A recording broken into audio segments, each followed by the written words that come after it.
In the face of one of the largest refugee crises in modern history, Colombia has shown tremendous generosity in providing safe haven for Venezuelans.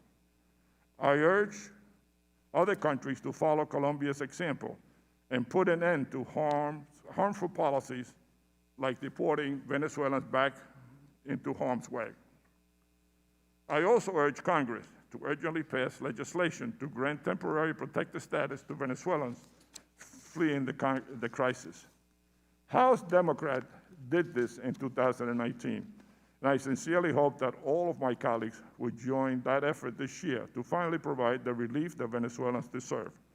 Ultimately, note that an end to the humanitarian crisis requires a political solution.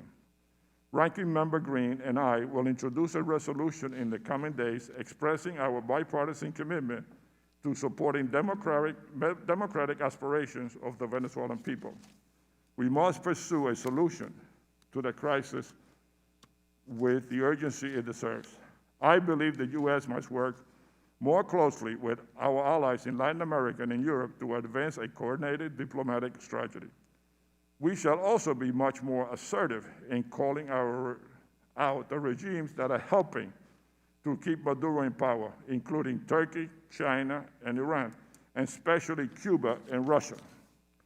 I am confident that President Biden, who has demonstrated a lifelong commitment to Latin America, will bring the international community together behind the goal of pursuing a peaceful transition that swiftly leads to free and fair elections. I look forward to hearing from the experts with us today about what the U.S. Congress and the new administration can do in close coordination with our allies to help the Venezuelan people in reclaiming their democracy. Thank you, and I now turn to the ranking member for his opening statement. Thank you, Chairman Cyrus, for holding this hearing on the ongoing crisis in Venezuela. It's an honor to serve as the new ranking member of this subcommittee, and I look forward to working closely with you, Mr. Chairman, on the various issues. And I do believe that when we met the other day, we realized you and I have a lot more overlap in the way we think than the traditional right-left side of the aisle. So I think we're going to have a great time standing up for the people in this hemisphere. Today we're discussing the political and humanitarian crisis caused by the illegitimate Maduro regime that has left a once prosperous country in political and economic shambles. The regime's socialist policies and endemic corruption have resulted in years of economic freefall, hyperinflation, and shortages in basic goods. Venezuela has a poverty rate of 96% that has driven almost 6 million of its citizens to seek a better life in other regions. This migration crisis has strained the resources of neighboring countries in the region, including Colombia, our closest regional partner impacted by the Venezuelan crisis. In addition to the economic crisis, the Maduro regime is among the world's worst violators of human rights, including recent accusations of crimes against humanity by the UN's fact-finding mission. According to local human rights group Foro Penal, there are currently close to 330 political prisoners in Venezuela, not including the illegal detention of 6 American Citgo executives held on false charges and without due process. But the regime cannot carry out these atrocities alone. It has been bolstered by some of the world's most brutal regimes. The communist regime in Cuba has successfully exported its oppressive system to Venezuela and directly supports the Maduro regime's oppressive tactics and human rights abuses. Further, the Chinese Communist Party has provided billions in loans to the regime and was recently found to be sharing technology used to surveil political opposition figures. The Maduro regime has also strengthened ties with Russia, which has provided military equipment, and Iran, which has joined Russia in helping the Maduro regime avoid U.S. oil sanctions. The regime has also built ties with the region's non-state criminal actors, including FARC and ELN, U.S.-designated criminal groups who are allowed free rein in Venezuela to carry out narco-trafficking, illegal mining, and other illicit activities. I applaud the Trump administration for leading international recognition of the interim President Juan Guaido and for holding the Maduro regime accountable by imposing tough and necessary sanctions on Venezuela's state oil company and individuals accused of corruption and human rights abuses. Some claim that U.S. sanctions are to blame for the country's economic crisis. But I want to be very clear today. The Maduro regime alone is responsible for the crisis and for blocking humanitarian assistance from entering Venezuela. I applaud the European Union for recent sanctioning 19 Maduro regime officials, and I strongly condemn the Maduro regime's expulsion of their ambassador in retaliation. The United States has also led humanitarian efforts by donating more than $1.2 billion in assistance to Venezuela and its neighbors in the region to address this humanitarian crisis. And while the United States is proud to lead, I urge the rest of the international community to join us in this effort. I also applaud the brave efforts of the interim government and the democratic opposition, which has withstood violent oppression and has been illegally removed from the rightful posts in the National Assembly through Maduro regime's illegitimate elections. These brave men and women deserve our support as they seek freedom for the Venezuelan people. Additionally, I was pleased to hear that the Biden administration will continue to recognize President Guaido as the legitimate leader of Venezuela, and while I believe there is a role for multilateralism in addressing the crisis, the United States must continue to lead these efforts. The Maduro regime's continued subversion of democratic institutions, human rights abuses, and criminal activities demonstrate their unwillingness to reform. I believe that dialogue with this criminal regime cannot be possible without a clear demonstration that they are willing to negotiate in good faith. The United States Congress and this committee will play a critical role in overseeing U.S. policy in Venezuela and ensuring that we have a comprehensive strategy that will lead to a peaceful, democratic transition for the Venezuelan people. The crisis in Venezuela does not only impact our neighbors in South America, it threatens United States national security, and we cannot afford to allow it to worsen. I look forward to the testimonies of our witnesses today, and Mr. Chairman, working with you, and I yield back. Thank you very much, Ranking Member Green. I will now introduce Mr. Feliciano Reina. He is the founder and executive president of Acción Solidaria, an organization that has worked since 1995 to combat HIV/AIDS epidemic. Between 2005 and 2012, he also was president of Sinergia, the Venezuelan Association of Civil Society Organizations. Mr. Reina has coordinated relief efforts in Venezuela through Acción Solidaria since 2016 to address the country's humanitarian crisis. He is also a board member of the International Center for Nonprofit Law. Mr. Reina holds a Bachelor of Architecture from Cornell University. Mr. Reina, welcome. We welcome you to the hearing. We will then hear. Thank you very much. Sorry. We will then hear from Dr. Cynthia J. Aronson. She is the director of the Wilson Center's Latin American program, a leading expert on Latin America and the Caribbean. She has testified numerous times before the House and the Senate and has written many publications on the region, particularly on U.S. policy towards Latin America. She also served as a former foreign policy aide in Congress. Dr. Aronson holds a PhD from Johns Hopkins University. Dr. Aronson, thank you for joining us today.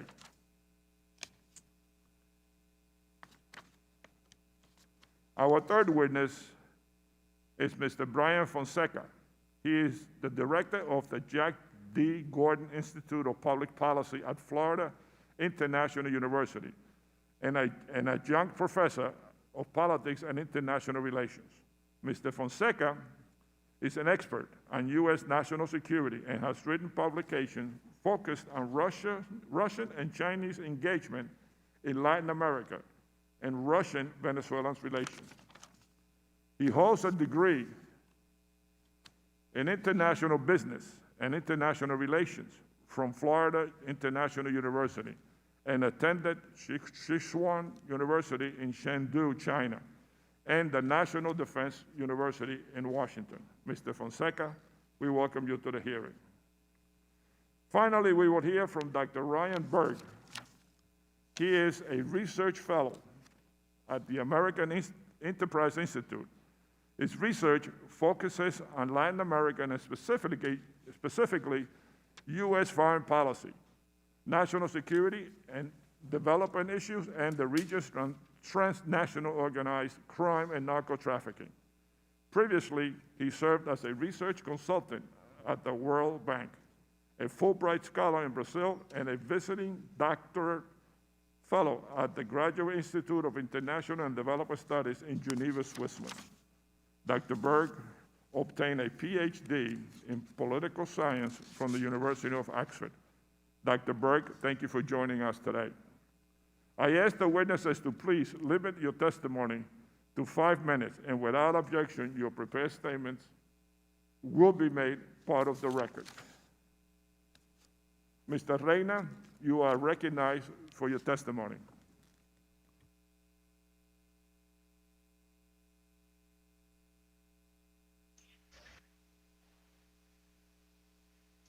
Good morning, members of the subcommittee. As a Venezuelan implementing a humanitarian action program in Venezuela, I really appreciate your invitation to address this subcommittee today. Since late 2015, Venezuela's complex humanitarian emergency has caused deprivations on the people's rights to health, food, education, livelihoods, and access to basic services, such as water and electricity. Human insecurity has forced millions to flee, unable to cope with such daily struggles here at home. Understanding the nature and broad dimension of the humanitarian emergency and its effects in widespread loss of life and human suffering continues to be necessary to properly address it, finding the means to work through the barriers imposed by the political conflict, which have been an obstacle to scaling up much needed humanitarian support. In this challenging environment, over 120 national and international NGOs have partnered with the UN system, and many others are coordinating independently to implement humanitarian programs all over the country. Venezuelan NGOs not only were the very first responders in early 2016, but have continued building capacities to prove a progressively increasing humanitarian response. Despite fear of politicization of aid delivery among donor countries, the United States continues to be the largest funder of the humanitarian response, with over 40% for 2020. However, even though Venezuela has the world's 4th largest food insecure population, it had the least financed 2020 humanitarian response plan among 34 countries in need. Despite having the world's 2nd largest migrant population, Venezuela's appeal for the regional migration response in 2020 was $1.4 billion, while Syria's was $6 billion. Regardless of challenges, there are opportunities for the United States to scale up humanitarian support. 1, promoting multilateral engagement among donor countries to address both the humanitarian emergency in Venezuela and the migrant response in the region. 2, increasing funding for local Venezuelan humanitarian and community-based organizations, allowing for longer-term funding, at least 2 years at a time, strengthening local capacities for future sustained development. 3, continuing to support initiatives such as the agreement reached between the Humanitarian Aid Commission of the 2015 National Assembly and the Venezuelan Health Department, as well as the COVAX initiative and the Humanitarian Response Plan 2021. 4, engaging multilaterally and creatively with key actors within the Maduro government to open the humanitarian space, expand humanitarian action, and protect humanitarian workers and organizations serving people in need. 5, revising general and secondary sanctions which have an impact on the Venezuelan population already severely affected by the humanitarian emergency. Licenses for oil for diesel swaps, for example, should be extended again. 6, adopting the TPS for Venezuelans, joining the recent approval by the Colombian government. These humane and rights-based initiatives could also become a framework for a coordinated regional response. Distinguished members of the subcommittee, humanitarian responses save lives and alleviate suffering, adhering to the do no harm principle. Finding a long-lasting, non-violent, democratic solution to Venezuela's political conflict will take time. Without such solution, the humanitarian emergency will continue to take its toll on the Venezuelan people, forcing many more to flee. However, we all have a moral obligation, as Chairman Cires said, to save lives today, to alleviate suffering today. We cannot wait to do so once the political conflict is solved. for it will not be solved for a while. Not for the millions in need inside Venezuela, not for those forced to migrate who also suffer along the way, not for the region, which will also continue to be impacted. To save lives and alleviate suffering today, and to continue contributing to a long-lasting, non-violent democratic solution to Venezuela's political conflict demands multilateral thinking and action by the international political, diplomatic, human rights and humanitarian community, as well as engagement with those who control power today in Venezuela. Together with Venezuelan political party actors, multilateral thinking and action must include Venezuelan civil society organizations on the ground, which have proven to have the capacities, commitment, courage to generate solutions to the humanitarian emergency, create opportunities for sustained development, and continue advocating for human rights despite threats and risks. Thank you. Thank you, Mr. Reyna. Now we will hear from Dr. Aronson. I now turn to you for your testimony.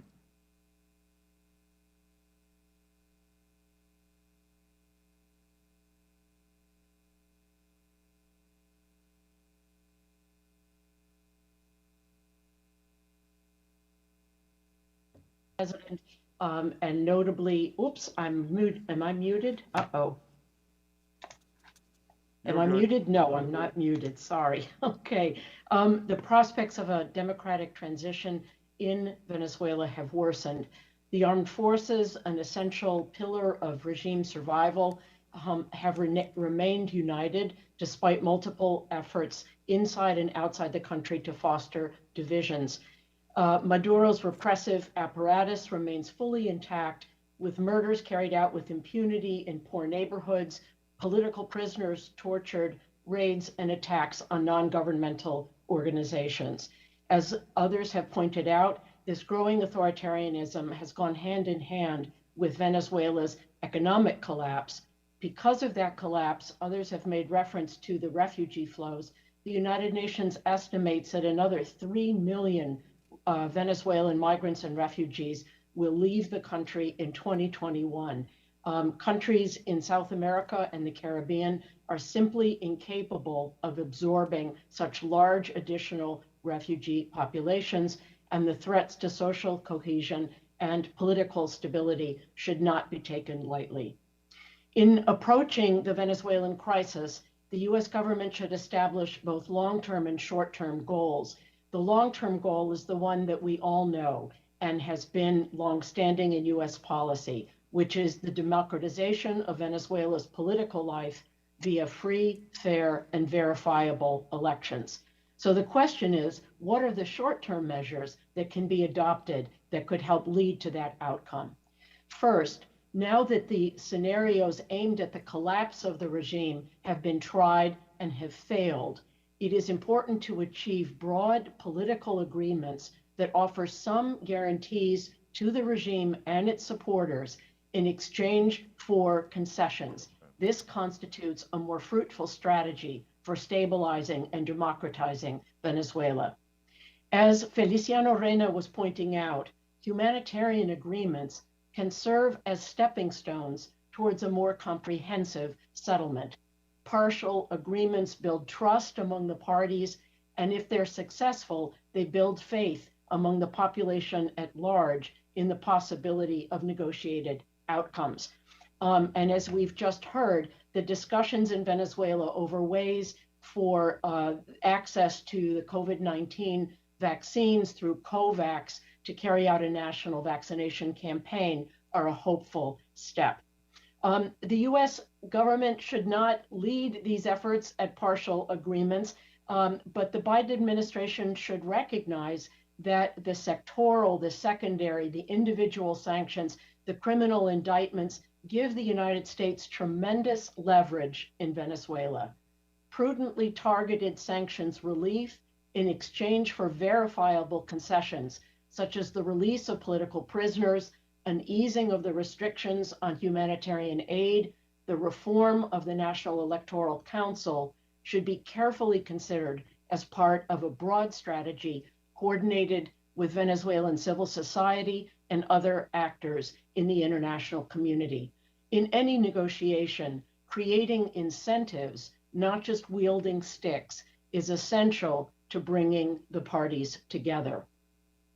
Although U.S. sanctions policy allows for humanitarian exemptions, as the recent GAO report pointed out, these may not be functioning well enough to provide enough maneuvering space for humanitarian actors on the ground. Those humanitarian exemptions should be revised in coordination with Venezuelan civil society actors. The Biden administration should also consult with a broad range, not only of Venezuelan actors, but international relief organizations to clear up remaining obstacles. As others have mentioned, the Biden administration's oft-cited preference for multilateralism in foreign policy is an asset in approaching Venezuela. Multiple international partners of the United States have worked to maintain channels of communication with all sides. These include the European Union, the International Contract Group, the Lima Group, the governments of Norway and Sweden. All of these countries and organizations have as a common denominator their search for a peaceful, democratic solution to the Venezuelan crisis. And as my colleague Brian Fonseca will shortly indicate, we should not harbor illusions that the important international actors in Venezuela are Western democracies seeking a democratic outcome. Russia, China, Cuba, India, Turkey, and Iran have played a variety of roles in sustaining the Maduro regime. But we should keep in mind that their interests are diverse, as is their relative importance to regime survival.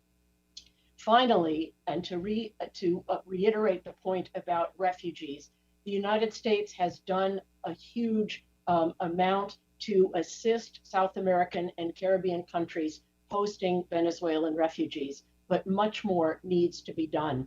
In 2020, the United Nations Refugee and Migrant Response Plan received less than half of the international funding that it requested and identified to meet the needs of Venezuelan migrants and refugees across the region. And special attention, as Chairman Sirdes pointed out, should be given to Colombia, which hosts more Venezuelan refugees than any country in the world, and which just extended temporary protective status for 10 years to the almost 2 million refugees within its border. The United States can and must play an ongoing leading role in mobilizing resources that are sufficient for Colombia, as well as other frontline nations that are directly impacted by Venezuela's ongoing meltdown. Thank you very much. Thank you very much. I now turn to your testimony, Mr. Fonseca. Thank you, Chairman Series, Ranking Member Green, distinguished members of the subcommittee, of course, including my own hometown representative, Congresswoman Salazar. It is my privilege to address you today on the state of Venezuelan foreign relations and its short-term and long-term effects on U.S. policy. As already stated, Venezuela is in the midst of one of the worst economic contractions ever recorded. And because of that, the Maduro dictatorship continues to lean on a small group of states to remain in power. Russia, China, Cuba, Turkey, and Iran have all played important supporting roles for the regime. These countries helped Maduro bypass U.S. sanctions to keep the Venezuelan economy muddling through and provide technical assistance to help stave off internal and external threats. The questions before the House today is not whether the Venezuelan government is a repressive and corrupt authoritarian regime. I believe that's clear. Rather, what can we do to alleviate the ongoing humanitarian crisis, regain influence on the ground, displace our geopolitical rivals, aid in the restoration of democratic governance, and help pave the way for a prosperous country for the Venezuelan people? My testimony will focus on Russian-Venezuelan relations, but I must point out that Russia is just one of a handful of countries vital to Venezuelan domestic and foreign policy interests. The considerations binding Russia, Venezuela, and the others are far less ideological. Instead, these countries are tied together by common authoritarian political structures and economic and political opportunism. Furthermore, these countries all share antagonistic relationships with the United States. That is, regime survival combined with our policy position, for better or worse, encourage these authoritarian regimes to travel together. These countries also overwhelmingly prioritize their own survival well above their relationships. That leads me to conclude that these relationships, Russia, Venezuela included, are largely transactional and vulnerable to fracturing. The Russo-Venezuelan relationship has evolved a great deal since former Presidents Hugo Chavez and Vladimir Putin first met in Moscow in 2001. Putin saw tremendous economic and political opportunities in Venezuela, while Chavez sought to diversify its foreign relations away from the United States. In subsequent years, Russian companies invested billions into Venezuela, largely focusing on arms and energy deals. Chavez also offered Russia political and military access on the ground in Venezuela. Interestingly, much of the surge in Russian-Venezuelan engagement occurred during the Maduro's tenure as Chavez's Minister of Foreign Affairs from 2006 to 2013. After ascending to office in 2013, Maduro sought to leverage his relations with Russia and others to stave off challenges from internal political opposition, offset the massive amount of money siphoned through widespread corruption and criminality, and mitigate the economic death spiral that accelerated shortly after he took office. Today, most experts would agree that Russia's direct business activities in Venezuela have not yielded the desired return on investment. Still, it maintains important economic interests, namely energy infrastructure and enduring arms contracts. However, the lack of direct ROI has forced the Russians to focus more on the indirect economic benefits and extracting political and geopolitical value out of Venezuela, primarily maintaining a geostrategic footprint near the U.S., portraying Russia as a global power, unsettling American policymakers, undermining Western democratic values, and scoring political points at home for Putin. In the economic context, Russia is just one of several countries vying for access to Venezuela's large proven oil reserves. There are clear indications that Rosneft and other Russian companies were taking huge losses well before U.S. sanctions. Despite the losses, Russia owns significant energy assets in Venezuela, including nearly 81 billion barrels of proven reserves via its joint ventures with PDVSA, that, by the way, it chooses to leave in the ground. One theory is that Russia is content with locking up Venezuelan oil in the ground and reducing global supply so that it can fetch a higher price for its own heavy crude on the global market. Russia exports roughly 9 to 10 million barrels of heavy crude per day. So a $5 increase in price per barrel would generate roughly an additional $50 million a day for Russian exporters. Thus, Russia may be deriving indirect economic benefits from a deteriorated Venezuelan oil industry made worse by U.S. sectoral sanctions. In 2020, Russia oil exports to the U.S. hit a 16-year high, solidifying its place as the second largest exporter of U.S. crude to the United States. Industry experts argue that the spike in Russian imports to the United States is driven in large part by U.S. sanctions against PDVSA. Oil and gas are not the only drivers of Russian economic interest in Venezuela. Military sales are also an important part of Russia's broader economic interests. Building on military sales, Russia has established important military-to-military relationships with Venezuela. Russia provides technical assistance and offers professional military education opportunities for in Russia for Venezuelan military personnel. Russia also maintains a formidable intelligence footprint in Venezuela. Although it's difficult to estimate how deep this aspect of the relationship goes, or whether these relationships will be enduring, Russian military and intelligence presence in Venezuela is not in our national security interest. Still, I assess the strategic intent for Russia is not directly challenge the U.S. military. Instead, I think it finds value in creating a low-cost opportunity to irritate the United States, but not necessarily provoke an escalatory response. Let me cover just a few recommendations if I can, and then conclude. I mean, to be clear, there's no easy path to transition in Venezuela, and there are severe limitations to what the U.S. can do now. Still, I think there are meaningful actions that we should be thinking about as the continuation continues to evolve. First, we should reevaluate our sanctions and consider doubling down on targeted sanctions against individuals and reversing broader sanctions that may be hurting our national interests and the interests of the Venezuelan people. There is good reason to believe that some of our sanctions are undermining our long-term domestic and foreign policy objectives.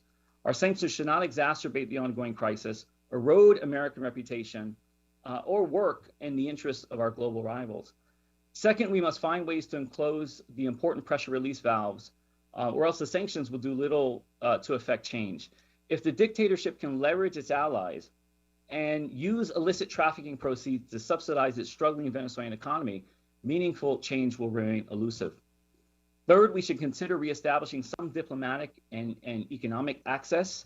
I'm not suggesting we reestablish an embassy without evaluating important concessions, but we should look to regain some diplomatic footprint.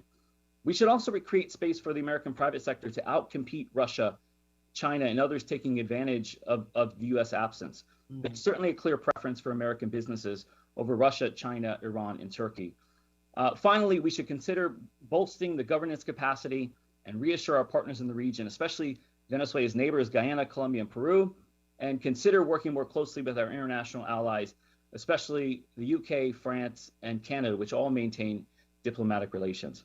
The fact that this is among the first hearings of the 117th Congress and the first for this committee is a testament to the importance of Venezuela to the United States and our commitment to the Venezuelan people. As I said before this committee in 2019, nature abhors a vacuum. If we don't have a presence, then China, Russia, Iran, and others antithetical to our interest and the interests of the Venezuelan people will be more than happy to fill that void. Again, thank you for this amazing opportunity, and I look forward to your questions. Thank you. Dr. Berg, you are recognized for your testimony. Chairman Sears, Ranking Member Green, members of the subcommittee, thank you for the opportunity to testify on this timely topic today. Political and economic devastation wrought by the Maduro regime in Venezuela, Latin America's erstwhile wealthiest country, is truly unprecedented. The country has lost 20% of its pre-crisis population, 5 to 6 million refugees, a number that could rise to as many as 10 million by 2023, according to the International Monetary Fund. De facto President Nicolás Maduro presided over the largest economic decline outside of war in world history, and his regime is now considered criminalized or a mafia state. Venezuela's institutions are so thoroughly penetrated by corruption and criminal interests that senior leaders, including Maduro himself, are actively participating in transnational criminal enterprises. The Revolutionary Armed Forces of Colombia, or FARC, the National Liberation Army, or ELN, and Lebanese Hezbollah all have received shelter and even material support from the Maduro regime. Maduro's Venezuela represents a combustible mix of national security threats that have metastasized throughout the hemisphere, leaving a wide open door beckoning the involvement of extra-hemispheric actors and U.S. strategic competitors that have seized on the bedlam in Venezuela to enter our shared neighborhood, sow chaos, destabilize the region, and augment their power projection capabilities. Russia has provided the Maduro regime with a critical sanctions-busting lifeline, as well as myriad weapons systems. China has provided more than $60 billion in loans since 2007 and traded repressive digital surveillance technology to further Maduro's control.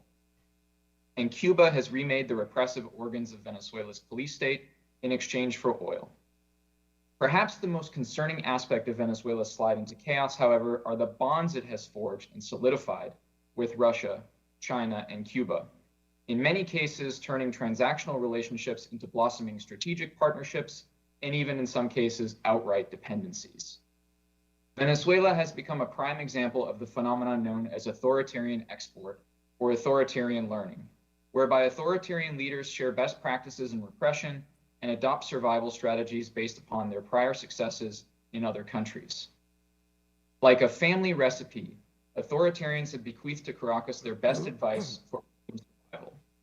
If not for Cuba, the Venezuelan regime would arguably not exist in its current form, and if not for Russia and China, the Maduro regime would probably have collapsed.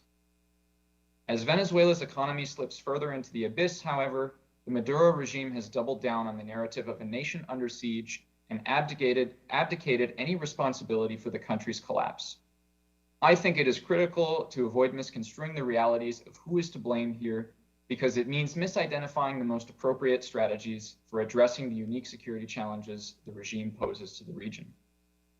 Mr. Chairman, I would like to use the remaining time available to highlight very briefly several policy recommendations for the United States. First, pursue a policy of management, not solutionism. The Biden administration should recognize that it has inherited a significant position of leverage, but it should resist the temptation to go big and rush into negotiations with the Maduro regime. A Hail Mary pass at this inauspicious moment could actually entrench the regime further. Second, attend to the unfolding humanitarian disaster. As we have all heard today already, this is the most underfunded humanitarian crisis in modern history. For comparison, Syrian refugees have received the equivalent of $3,150 per refugee, while Venezuelans have received a paltry $265 per refugee. Aid should be targeted to encourage and defray the costs of further integration of Venezuelan refugees in host countries such as Brazil, Colombia, Peru, and others. Third, monitor the effects of sanctions on humanitarian efforts. The Treasury Department should monitor potentially negative humanitarian consequences of our U.S. sanctions. The U.S. should seek to ensure the reliability of the humanitarian exemptions that are built into our sanctions architecture, and fine-tuning sanctions should be the first impulse, rather than simply lifting them. Fourth, avoid the siren song of negotiations until minimum conditions in the country are met. By some accounts, there have been nearly a dozen attempts to negotiate with the Maduro regime, and limited progress has been made with significant opportunity costs to the Venezuelan people. I will note that there is currently no consensus of what the minimum conditions would be for a negotiation, and major questions persist regarding the objectives, timing, process, and trust-building measures with the Maduro regime. Fifth, encourage the European Union to bring more pressure. While awaiting a more fortuitous diplomatic moment, the Biden administration should encourage the European Union to adjust its policy in a nod to reality. Quite simply, the EU's current approach is riddled with inconsistencies, and the pressure setting is insufficient to meaningfully contribute to a negotiated solution and to protect human rights on the ground. Sixth, broaden the diplomatic toolkit to complement sanctions. The US should employ non-sanctions instruments concurrently with US sanctions to achieve the effective pressure level. These instruments include legal referrals to international tribunals, such as the current case pending against Venezuela before the International Criminal Court, and anti-money laundering mechanisms and resource certification regimes to deter the Maduro regime's participation in the illicit economy. And seventh, and lastly, bolster intelligence capabilities. The failed April 2019 uprising announced from La Carlota Air Base in Caracas, and Operation Gideon, the failed 2020 amphibious invasion planned in neighboring Colombia by a sanctioned Venezuelan general, should prompt the incoming director of the CIA and the intelligence community to conduct a thorough investigation of intelligence failures in the country related to the Maduro regime's authoritarian resilience, and bolster US intelligence assets and capabilities in Venezuela. Thank you, Mr. Chairman, and I look forward to answering the committee's questions. Thank you to our witnesses today. Now I'd like to ask unanimous consent that Representatives Omar Steuby, Maliotakis, and Wasserman Schultz participate at today's hearing after all subcommittee members have had the opportunity to participate and question any of the witnesses. Thank you. And now we'll get into questions. I'll start by asking questions to our members. First, I'd like to say that for years, I have been saying that Russia and China participate in this Western Hemisphere in order to create anarchy, in order to destabilize governments, in order to play with our closest allies. Cuba has the security apparatus in Venezuela. Russia has selling arms. And one interesting conversation that I had with the Colombian embassy the other day told me that in 2019, 6,000 Russians visited Colombia. Last year, due to the pandemic, it dropped down to 3,000. The Colombian government expelled 3 Russians recently. I can only think that having Russia visited Colombia, 6,000, Colombia is not exactly a beach destination for the Russians, plays into this idea that Russia, China will love nothing better than to create chaos in the Western Hemisphere. So I was wondering, from our members, can you comment on that?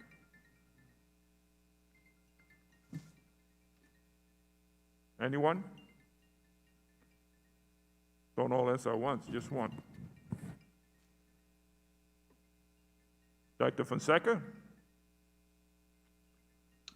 Chairman, I apologize. I thought when you meant members that you were querying somebody else. No, I couldn't agree with you more. I absolutely think one of the primary objectives of certainly of Russia is to continue to sort of poke a finger in the eye of the United States.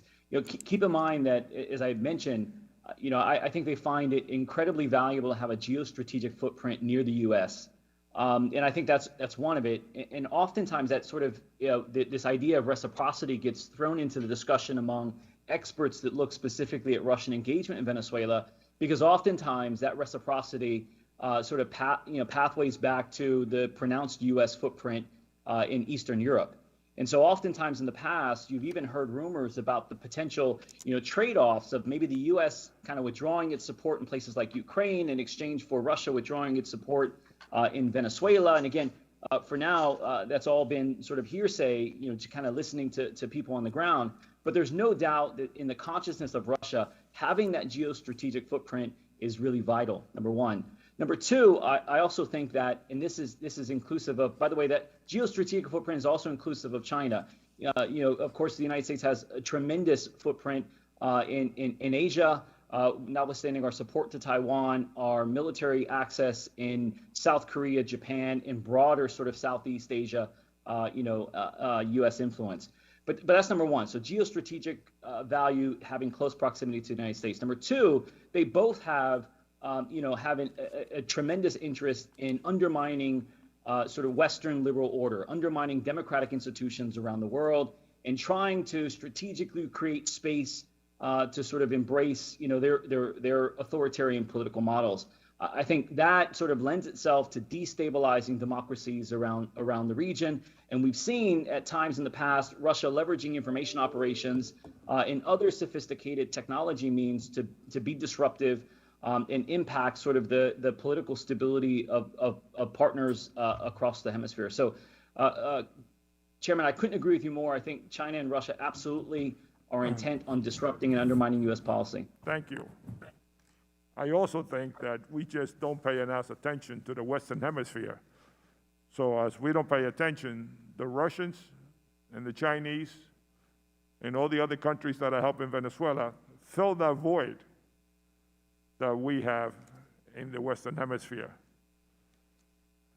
Mr. Chairman, if I might add to that. Sure. I certainly associate myself with what Brian Fonseca just said, and I agree that the influence of China and Russia in Venezuela is counter to U.S. interests. But I think that one needs to separate the kind of involvement that the two countries have had. As Brian was saying, it's geostrategic. It's an opportunity for the Russians to mess around in what they call or what they consider the U.S. near abroad in the reciprocal kind of way that Brian was mentioning. China's interests have been somewhat different. China is the largest oil consumer in the world. Venezuela has the world's largest known oil reserves. And so the relationship has been heavily focused on oil extraction, and the $62 billion in loans approximately have now been repaid in oil, and there has not been any new money for some time. And the loans that were given in recent years were simply to allow Venezuela to continue paying back the loans that had been initially given. There's also, I think, the case that China has reached out to the opposition at various points, trying to guarantee its long-term access to Venezuela's oil resources, independent of the political leadership of the country. So I see it as less committed to the survival of Nicolas Maduro and the regime overall, and much more committed to the long-term survival of its interests in the oil fields. Thank you very much. Now I'll recognize Member Green. Thank you, Chairman. Again, appreciate your opening remarks and appreciate the witnesses' testimony. I thank all of them for being present and their participation today. I think one of America's greatest challenges is China, and I am greatly concerned with their penetration into not only Venezuela but all of Latin America. And my comments are really to the whole slate of witnesses, whoever wants to jump in. In 2019, China specifically stated that the blackouts in Venezuela were because of cyber attacks from the United States. Obviously, a blatant lie. And one of my questions is, how do we confront this disinformation campaign from China in Venezuela and throughout Latin America?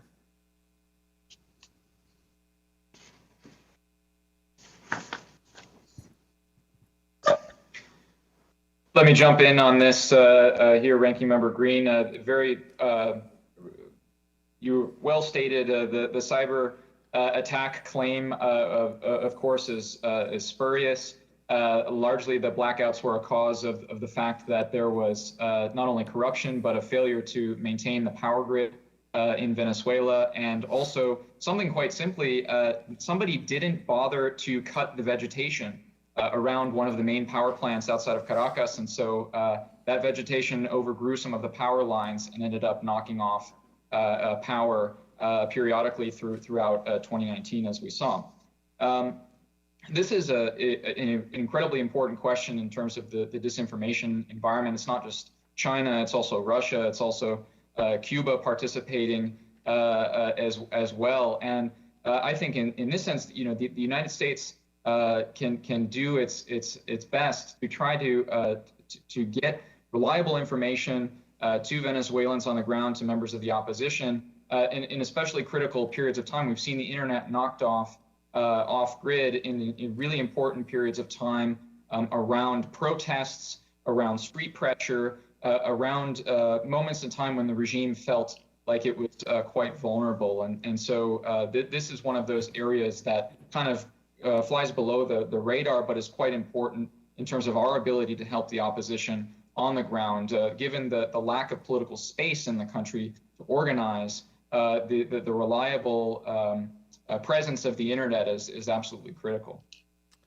One other sort of taking that a step further, it appears that ZTE, China's big telecommunications giant, has created ID cards for the Venezuelan people, which essentially do the same thing that their social score system does, tracks their behavior, monitors their actions, can dig into their checking accounts, all of this.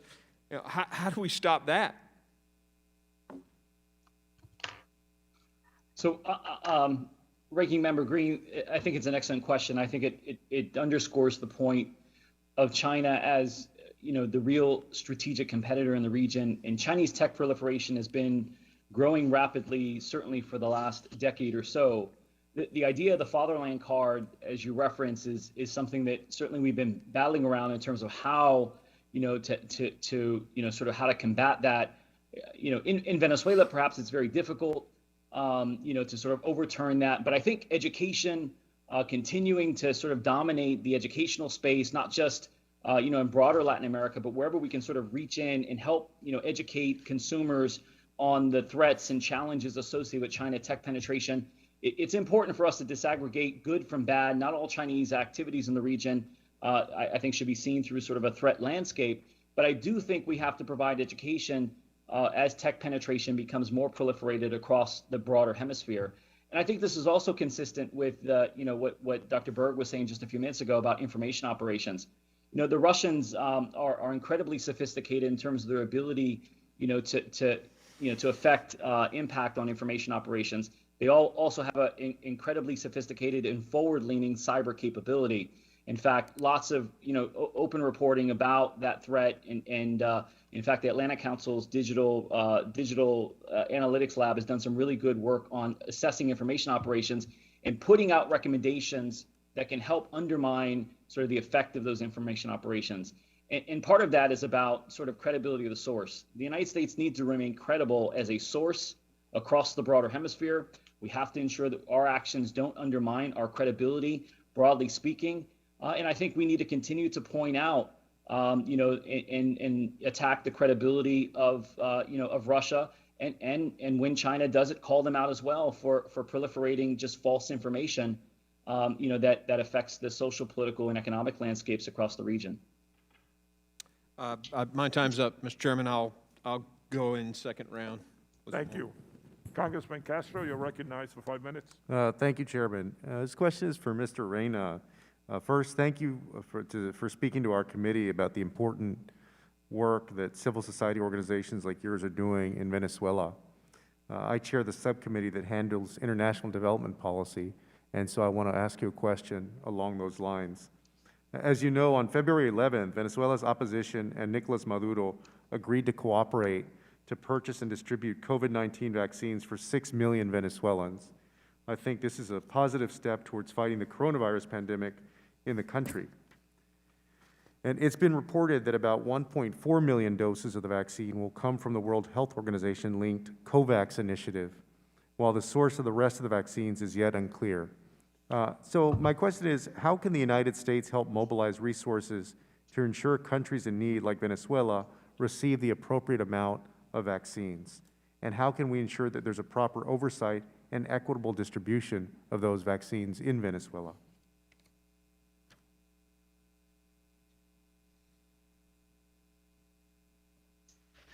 Thank you very much for your question. I think this is really important. One way in which it is possible to continue providing support in regards to health and with vaccination particularly is to support these efforts that the Humanitarian Aid Commission of the 2015 National Assembly has been carrying on, and also being able to work with the Pan American Health Organization, as well as with the Health Department of Venezuela.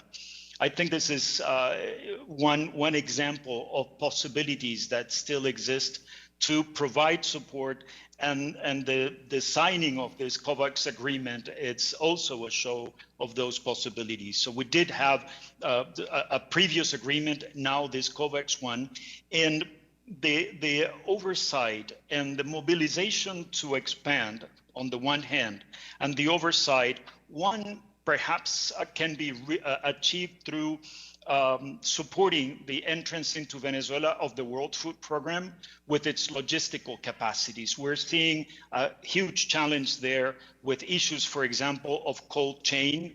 And since our transportation infrastructure has been also somewhat collapsed, as many other areas, then the World Food Program can play an important role. And in regards to oversight, we're proposing to follow the model that has already been in place since 2018 by the Global Fund for HIV, TB, and Malaria, Pan American Health Organization, UNAIDS, and Venezuelan civil society, again with the health ministry, to follow up on the provision and distribution of antiretrovirals. It has worked well with challenges, with difficulties, but that oversight has been in place, and there is a working group, monthly information, and follow-up of the results.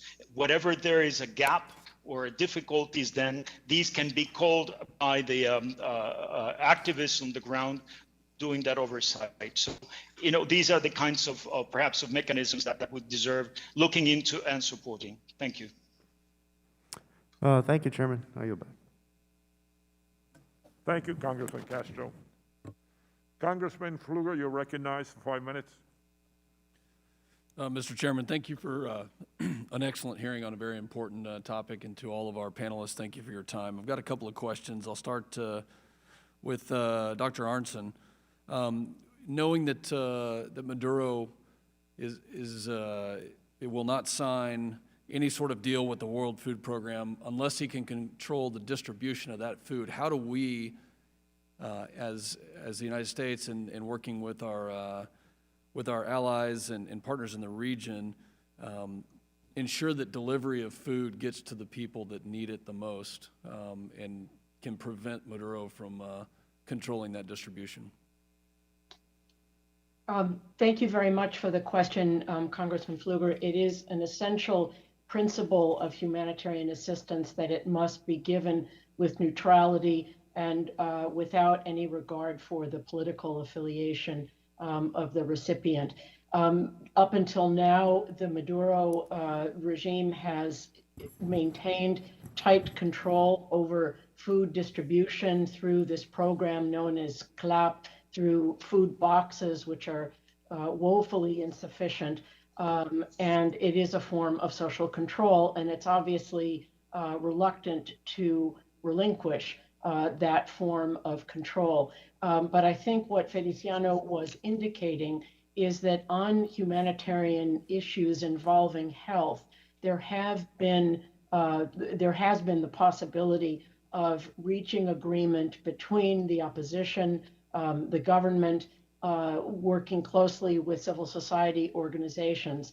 I don't know what the magic formula will be to allow or to convince the regime to allow the World Food Program to operate. I suggested in my testimony that there might be some consideration given to relaxing U.S. secondary sanctions that would permit the import of fuel, gasoline, and diesel, which are in short supply. I know that that is a controversial recommendation, that we should not have to offer anything to Nicolas Maduro to get him to allow the international community to feed starving people. I mean, we're talking about at a minimum 9 million Venezuelans who are either severely food insecure or moderately food insecure, and that's the assessment of the World Food Program itself in 2020. So I think that these humanitarian agreements that have been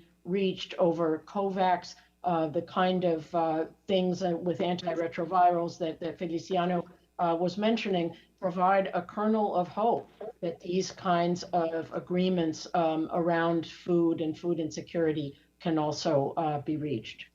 Thank you very much. Now for Dr. Berg, my question is, what are the consequences to the U.S. And the region if this crisis continues, and if these criminal groups are allowed to thrive, and specifically to our southern border?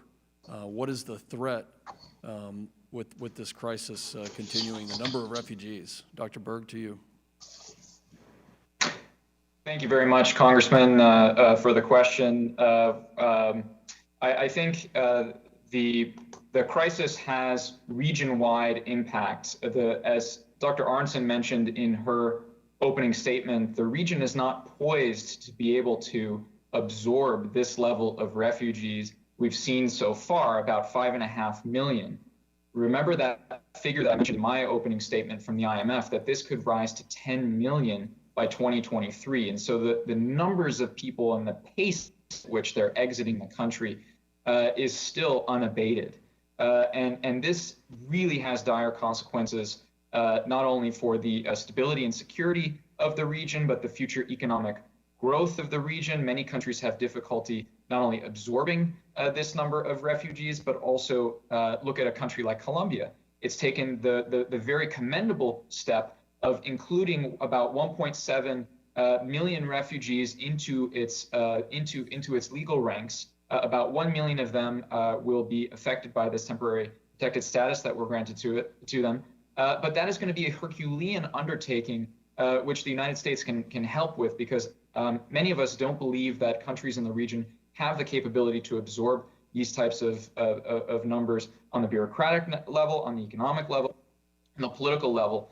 There are political ramifications here as well. We've seen in some places, despite the fact that the region has had a pretty welcoming stance, rise in xenophobia. I mentioned Colombia before. I looked at a poll the other day that said a clear majority of Colombians were actually against the move by Ivan Duque to allow temporary protected status for Venezuelans in the country. So the regional cohesion here is at stake as well. And the last thing that you mentioned is migratory crisis that could push north to our borders. Again, we've seen a lot of refugees in South America.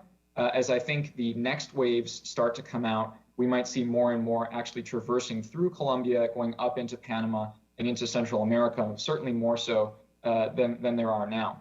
And if lastly, Congressman, I can just go back to the question that Dr. Arntzen answered previously about the neutrality principle in humanitarianism. Obviously, it's absolutely critical. I think that there's one cautionary tale here, and that is the agreement that was signed last summer to bring in personal protective equipment and COVID PCR tests, which were very quickly sort of confiscated by the Maduro regime. They were not actually spread around the country in the way that the agreement stipulated, and the opposition since has been crying foul about it. But with the regime in control of those resources, there's not much that we can do at this point. Thank you very much. With that, I yield back. Thank you. Congressman Andy Levin, you're recognized for 5 minutes. Thank you so much, Mr. Chairman, for holding this important hearing.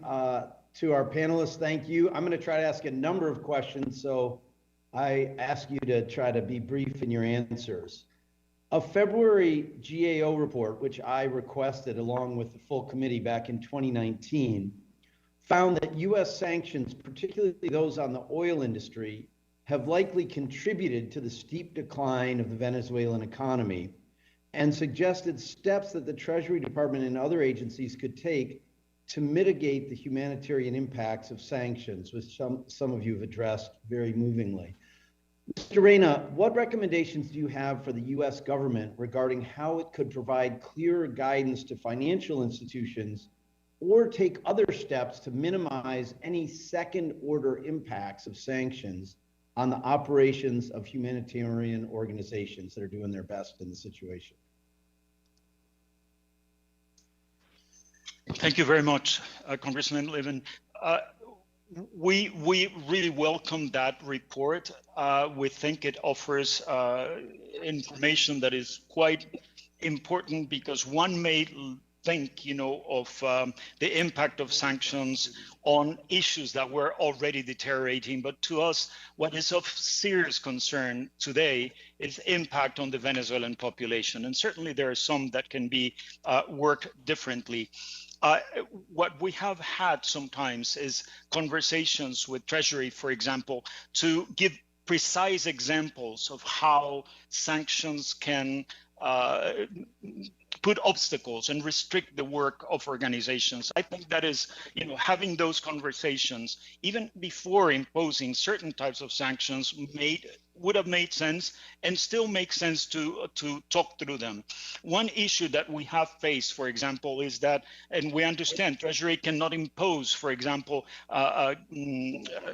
let's say, issues on operations on the banking system, let's say, but they can offer certainly a more decisive kind of advice in order for the system not to prevent us from carrying on our humanitarian work, our accompanying, for example, victims of situations of lack of access to food or health. So I think this requires perhaps sitting down, looking at particular issues and seeing how to solve them. Licenses, for example, when we were looking at them, they might take from 18 months to 24 months to get. So again, it's not easy to even having license to get them for organizations such as ours here on the ground. So Okay. I thank you for your concerns. And Yeah, yes. thanks. I tell you what, we'll be a partner with you in trying to work with the administration to help you do your work, basically. It's so important. Thank you.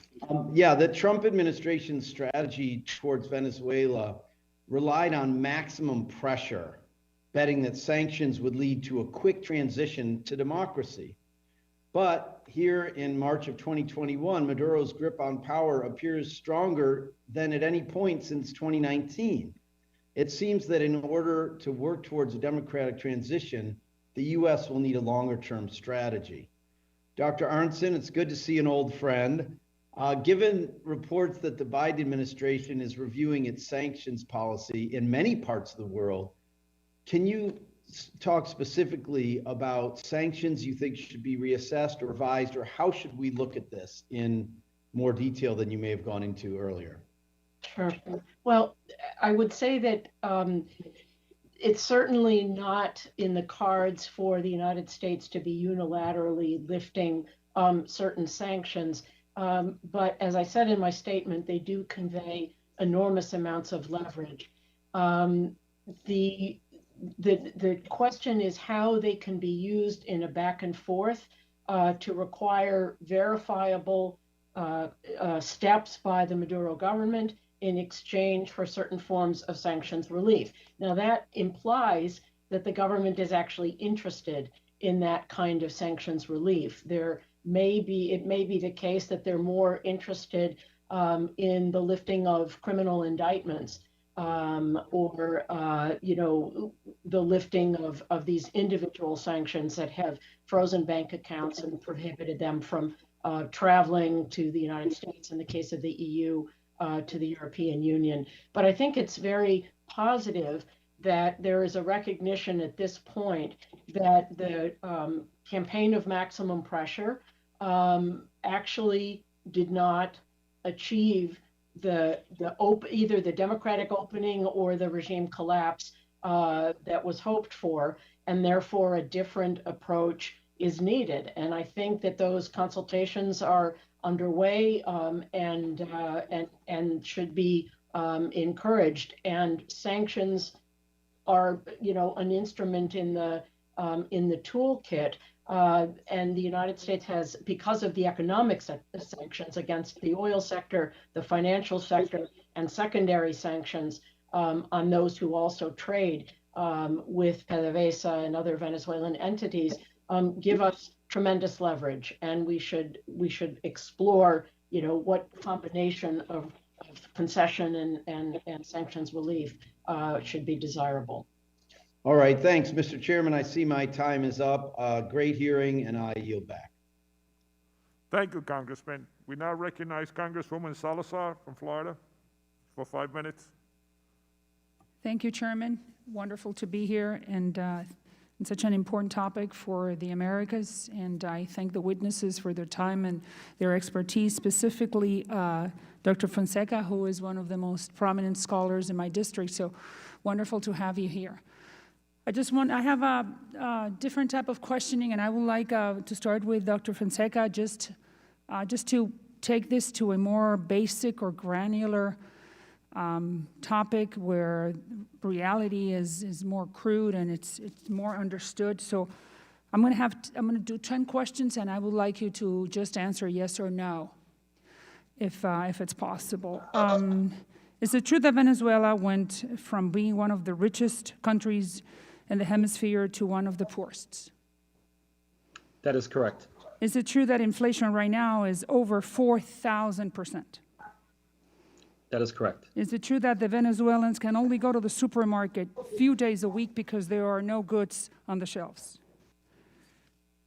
In most places, that's absolutely correct. And is it true that the average Venezuelan has lost more than 15 pounds in the last 20 years because of lack of food? That is also correct.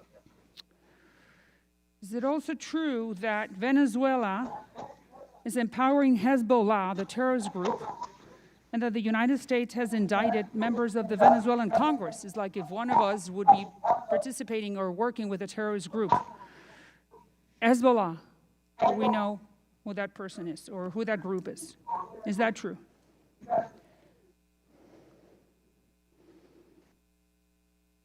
Dr. Fonseca, did you hear me? I'm sorry, I was muted. Yes, that is correct. The dog got in the way. Is it true that the Venezuelan government is empowering the terrorist group Hezbollah, and that the United States indicted a member of the Venezuelan Congress for working with Hezbollah? That is true. And is it true that Venezuela is becoming a major hub for drug and trafficking, and that criminal organizations, their only purpose is to harm the United States? They are absolutely a major hub for drug trafficking. And is it true that Maduro's the repressive apparatus is controlled and directed by more than 30,000 high-ranking Cuban agents like Ramiro Valdez?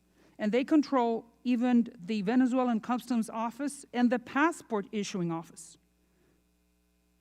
there is absolutely a heavy presence, and I know you wanted a yes or no, but I'm not sure that the numbers are what I'm seeing as high. I think, to your point, they still play a really vital role in firewalling the regime, and absolutely have an important presence around Maduro, ensuring the survival of the regime. And that the Maduro is blocking at this hour the aid for food and medicine that we, the United States, are offering to give to them so they can help their people. They are blocking it. Yes. and That is right, yes. And finally, is it true that 20 years ago, Hugo Chavez promised in an interview to yours truly that he was going to establish democratic socialism of the 21st century for the Venezuelan people? Yes, I recall that interview well, and yes, he did. Thank you. Now, my question to you and to the rest of the panelists, what can we do as a country to help the Venezuelan people? I think, one, we have to continue to apply pressure, and again, look for ways to allow access for vital humanitarian assistance. I think we also need to continue to reassure and support Venezuelan neighbors and those in the region that are having to absorb millions of Venezuelans fleeing the country. I think it should be noted that the millions of Venezuelans fleeing the country are another really important release valve that allow the regime to muddle through by having to, having fewer mouths to feed in the country, with an economy that continues to sort of move in a death spiral. But there is one single thing that we could do as a country to help the Venezuelan people. What would that be? Continue to apply pressure. I don't, unfortunately, What type I don't of see pressure? a short term. What type of pressure? I think we need to continue to apply diplomatic and economic pressure. We need to continue to press for the admission of humanitarian assistance into support those. And again, I think we need to, I know you asked for one, but I also think that we need to shore up our allies and partners in the region. I only have 50 and help seconds. them. Why don't you let me, Dr. Arntzen, answer? If there's one single thing we could do as a country to help the Venezuelan people, what would that be? It would be to work closely with our international allies, with the Venezuelan opposition, and with a broad range of actors in civil society that can come together around a common agenda, first for humanitarian issues, and then eventually to tackle some of the more difficult political and Dr. security Berg, challenges. one thing in 13 seconds. Could we do as a country to help the Venezuelan people at this hour? Thank you, Congresswoman. I would say, to reiterate what Mr. Fonseca said, the pressure is obviously key. It has to be multidimensional, as I mentioned in my opening remarks. So it's not just sanctions, but it's sanctions and Congressman Levin asked a great question previously about sanctions and targeting. I think we can look at targeting. What does targeting mean? I only have 14 seconds. One thing. What does targeting mean? So look at the actual targets of our sanctions, the people on whom we are putting sanctions. The theory behind the maximum pressure campaign was that sanctions would be enough to dislodge Maduro. But unfortunately, the targeting of those sanctions has not been on actual military figures whom we all believe to control the security apparatus on the domestic level. So looking at targeting when it comes to our pressure will be key, Congresswoman. Thank you. I yield back. My time is up. Thank you, Congresswoman. Congressman Vicente Gonzalez, you're recognized for 5 minutes.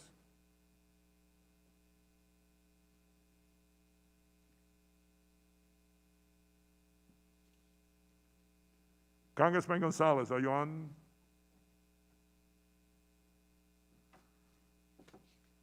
Yeah. Congressman Vargas, are you on? You're recognized for 5 minutes. Yes, I am. Sorry. Thank you very much, Mr. Chairman. Can you hear me? This is Juan Vargas. Okay, Juan, you're on. Thank you. Thank you very much. First of all, Mr. Chairman, for having this hearing, and I also want to thank the ranking member and all of the witnesses. Two things jump out at me in this hearing. One, our failure with humanitarian aid. That seems to jump out when I hear statistics that the Syrian refugees have received literally almost 10 times as much aid as have Venezuelan refugees. That's one. And second, our intelligence failures. Seems like we've believed that one thing was going to happen with sanctions and maximum pressure, and then it didn't come about. So I could start first with humanitarian aid. I'm very concerned about not only internally displaced people, but of course refugees also. How can we work better with the allies that we've all been talking about, both in the region, European allies, as we've said earlier? How can we work better with everybody to have a better result? Because the result right now is disastrous. I would ask that of Dr. Arntzen. Thank you very much, Congressman, for the question. I think that the United States certainly can contribute more of its own resources, but there are other ways to continue to mobilize the international community. There have been donors conferences convened by the European Union. We should press for more. They, of course, are dealing with their own influx of refugees from Syria, from Afghanistan, from other parts of the Middle East and Northern Africa. And it's a complicated situation there as well. But we could also look to mobilize more contributions by the U.S. private sector and work in partnership with other organizations like the DFC to provide employment opportunities on the ground for Venezuelan refugees and host communities in the region. I guess I'm also very concerned about the food insecurity in particular. I mean, I have great respect for the United Nations Food Program. As you know, they just won the Nobel Peace Prize for all the work they're doing. But at the same time, they alerted us to all the millions of people in this world who may starve this year because of COVID and other issues. How can we work with the UN better, knowing that what the Maduro regime has been doing to manipulate the food distribution because they want to do it? What can we do? I'm very concerned about that. Dr. Larson. Yeah, well, you know, you've hit the nail on the head. I mean, the greatest source of the greatest obstacle to greater food assistance by the international community is precisely Nicolas Maduro and the rest of the Venezuelan government. The United Nations has dramatically expanded its footprint in Venezuela over the last 2 years. There are a variety of UN agencies that are on the ground, the Office of Humanitarian Affairs, OCHA, the UNICEF, and others. This does not include, at this time, the World Food Program. And I would note that, you know, there have been numerous efforts to take the issue of Venezuela to the UN Security Council. Most of those have served to just reproduce the polarization between the United States on the one hand and Russia and China on the other. But in bringing the humanitarian issue to the Security Council, that did provide an opening, and there was agreement on providing this greater opening for UN agencies to have a presence. So the bottom line is, you know, how do you force people to do something that they don't want to do? It's very difficult. And so the question is, can you offer them something which is not violating of your, you know, basic principles? Can you offer something in exchange? Right. If I could just interrupt the last few seconds that I have. What about the intelligence failure? Why have we gotten it so wrong? Is that a question for me? Yes. Well, you know, theories of political change are multiple, and there was the sense that by tightening the screws enough, you could create fractures in the regime, you could cause the military to divide. There were all kinds of ways in which, you know, there was the assumption that the Maduro regime would implode or cry uncle and agree to the kinds of things that the United States and others wanted, including, you know, the Venezuelan opposition and the majority of the Venezuelan people. And that theory of change has proved false. And so I think it's to the credit of the Biden administration that they're now looking at alternatives and looking to see what, if any, kind of, you know, negotiations that involve the opposition, that involve this big tent, civil society, you know, organizations, academia, unions, et cetera, can collectively pressure for some real change. Thank you. My time is expired. I yield back. Thank you. Thank you, Congressman. Congressman Gonzalez, are you on the line? Yes, sir. Thank you. You're recognized for 5 minutes. Sorry, I had some technical difficulties there for a second. But my question is, there's, American companies have seen their investments severely affected by the crisis in Venezuela. And while Venezuela's oil capabilities have severely decreased, some energy companies have played a crucial role in preventing the total collapse. How can Congress work with the private sector to protect American investment in Venezuela, and how can the private sector assist us? I chair the Oil and Gas Caucus for the Democratic Party, and I have a pretty good relationship with some of the energy companies that are down there, and they seem to have talk about intelligence failures. They seem to have a lot of intelligence, and they seem to know a lot of what's going on. How could we better work together, or are we? And it just hasn't been working out to both protect our energy investments in Venezuela, and how can they assist us in structuring policy? Congressman, if I can jump in on this one, it's a great question. So we have seen a lot of American corporation companies and American investment in Venezuela affected by the Maduro regime and its operations. I think you and I are both observing energy companies, for example, trying to operate under extremely difficult conditions, under conditions where they don't have proper partnership from PDVSA, with which they have to partner as a condition of being able to operate in the country. But there have been unique approaches by some American oil and gas companies to operate basically with the attempt of putting proceeds from those operations in, say, an escrow account or some way of sort of siphoning it off or kind of bracketing it off to the side and ensuring that a lot of the proceeds from that activity does not actually flow to the Maduro regime and what his word would be sort of funding that repressive security apparatus. And so there are creative ways in which we can think about keeping American investment there and keeping a footprint on the ground, as Mr. Fonseca said in his opening statement, while also ensuring that that money is not actually fueling and funding the repressive apparatus there.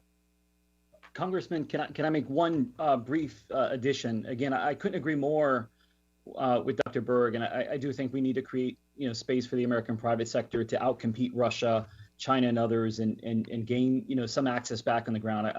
I can't underscore how important I think it is to unleash the American private sector and how that could provide consequential long-term influence and aid in ushering democratic transition at some point. The U.S. could consider the issuance of specific licenses to American companies that engage in sort of an oil for food, medicine, rather than the removal of sectoral sanctions in the near term. I think this would give the American private sector some access on the ground, as well as possibly help alleviate some of the humanitarian pressures.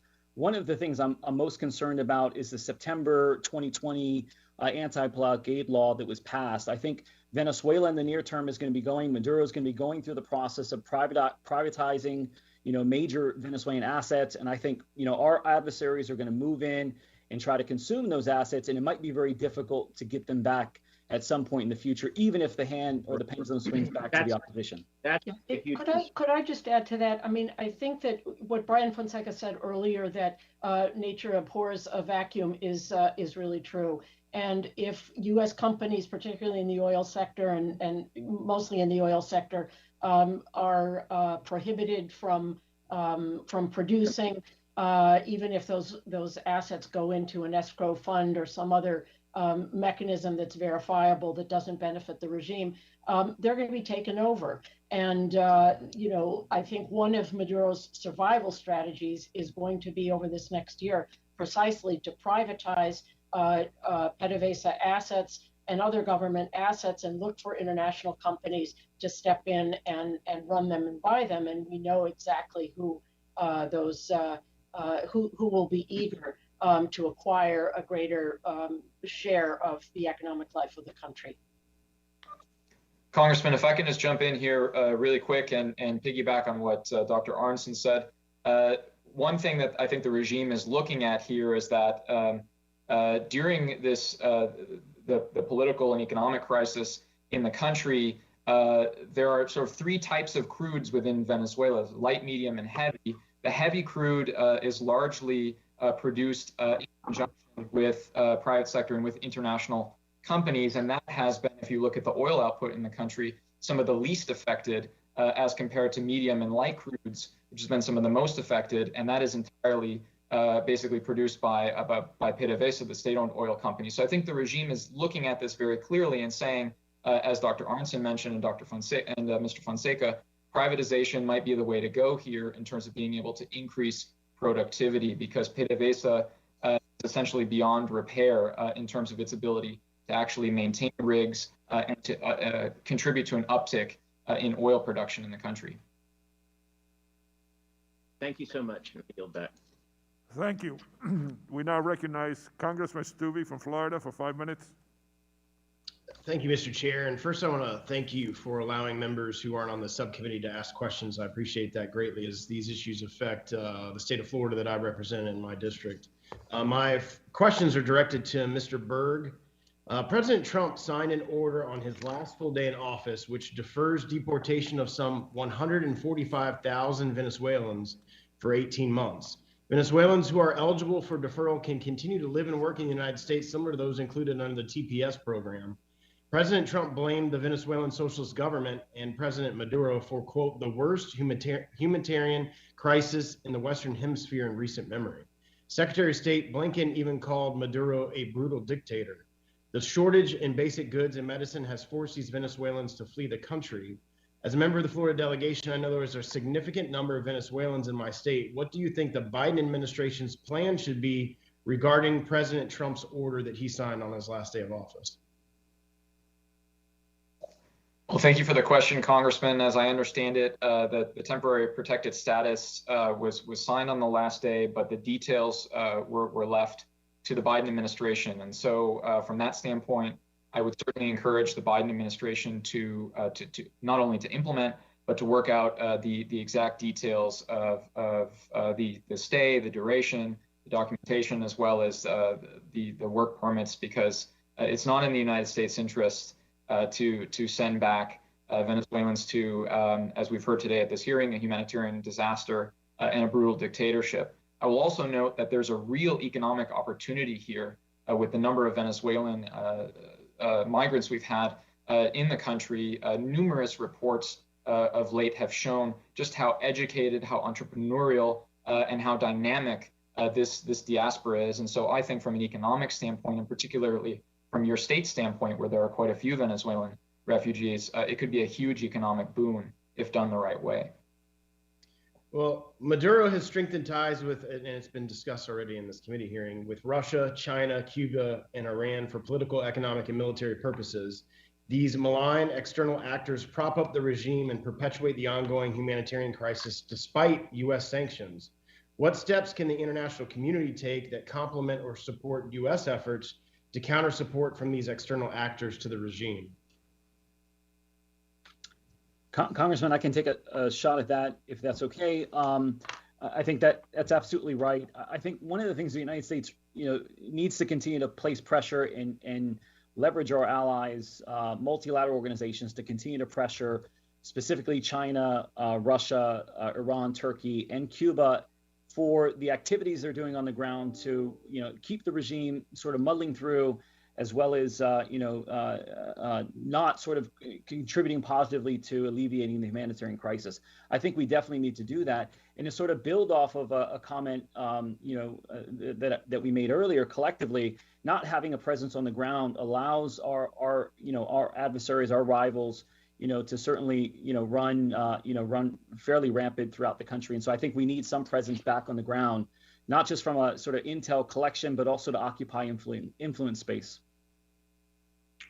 What steps can the U.S. take to counter efforts from state actors like Iran and Russia to support the regime in evading U.S. sanctions, Mr. Berg? Great question, Congressman. I think one of the things that we've seen here is the regime's headlong push into the illicit economy, specifically as the sources of legal activity in the country have dried up. And so I've outlined a number of recommendations, both in my oral testimony, my written, as well as in other places, about certification regimes, for example, that we could seek when it comes to parts of the illicit economy, such as gold mining, which are very easily sort of brought into the legal economy through a number of maneuvers in countries like Colombia and in Brazil. And so those certification processes will be key. And a lot of it is just about pressure, as has been mentioned many times here, is that we have quite a bit of leverage, and we would be wise to use it for the right purposes here rather than squandering it. The Chinese Communist Party has helped the Maduro regime evade U.S. sanctions and is one of the regime's main financial backers, and has more recently delayed Maduro's debt repayment in exchange for shipments of oil. What does the Chinese Communist Party gain from involvement in Venezuela, and how does it reflect the nature of the Chinese Communist Party's influence in other parts in the region?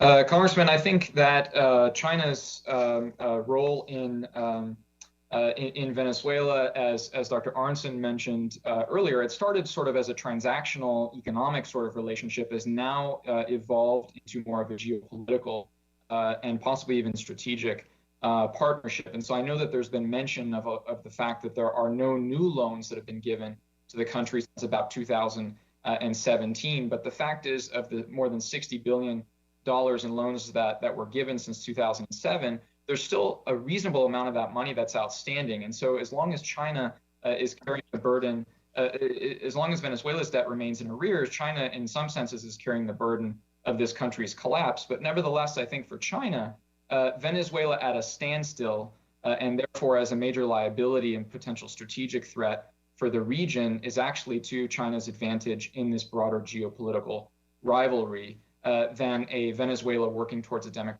democratic transition, possibly giving the United States an increased position or boost in the region. Thank you, Mr. Chairman. Thank you. We now recognize Congresswoman Omar from Minnesota for 5 minutes. Thank you, Chairman. Thank you for allowing me to come and be part of your committee. My colleague Salazar from Florida asked her questions to everyone except the panelist who lives in Venezuela. So Mr. Reyna, I would like to give you a chance to address her question.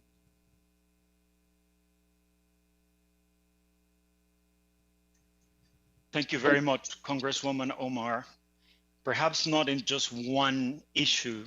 I have to say that aid has been coming in, not of course in the numbers that is needed, but just in our case, as a small organization on the ground, in 2 years we've brought in over 180 tons of aid and have distributed just last year 86 tons of aid in terms of medicines, medical supplies, and so on. My position here, my recommendation has been to engage, in spite of all the reservations, with some key actors within the Maduro government, as well as to continue working, for example, with the National Assembly of 2015's Commission on Humanitarian Aid to increase the number of aid, I mean, the amount of aid coming into the country. I think that if one looks at the humanitarian situation and humanitarian impact on the lives of everyday Venezuelans, this is a must. And so I thank you for this, but I do believe that it is possible. We have been able to do this in spite of challenges, risks, and threats, and even having some of our personnel and colleagues going through difficult, risky situations, but we're still here, and we believe that this is possible. And once again, that engagement, to me, requires flexibility and creativity, but it's a must if we want to help the Venezuelan people. Yeah. I am really grateful for the opportunity to hear directly from you.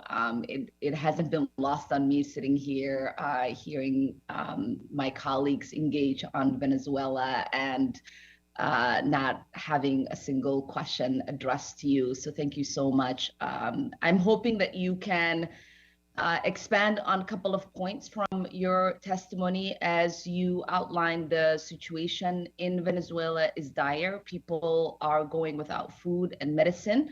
And obviously, to many of us, we believe that we can't allow people to continue to suffer because of our own domestic policies. Can you tell us how your work has been impacted by the canceling of licenses for oil for diesel swaps, and what other sanctions are proving to be significant barriers to the humanitarian response? Thank you. There's one issue in particular that I think and that can be solved, I think, quickly, also as a show of good faith between both the U.S. administration, the Biden administration, and hopefully having bipartisan support, and the Maduro government. And this is lifting the sanctions on secondary sanctions on the swaps of oil for diesel. And this has quite an impact, again, on the population. The Human Rights Committee of one of the states of Venezuela, working with the anti-corruption network, stated very recently, this was just last month, in February, Venezuela begins 2021 with a severe shortage of diesel, the fuel used to transport heavy cargo, foodstuffs for public transportation and thermoelectric plants. Essential groups report diesel distribution failures since the end of 2020. For the agricultural sector, this has brought paralysis on the field. And they go on with other issues regarding that.